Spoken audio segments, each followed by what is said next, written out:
Entry sa balak pinada ni Bibi Jovelyn Apaw, taga-Kawayan ng Pasugong Bukidnon. Ang title siyang balak, Unang Pasko nga wa na kaining kalibutan o akong lulo. Ato ning hatagan og kinabuhi. Kasakit to na hunaon og dawaton.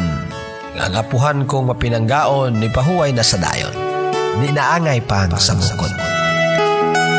Apuhan ko nga gwapo, apuhan nga di maldito. Ikaw ang paborito sa pinangga mong mga apo. O lolo ko, pasaylua ako.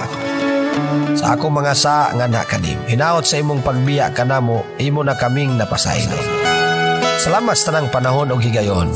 Ang imong pagkamapinanggaon ka na mo imong gipatigaya. Samtang ana akapay panahon.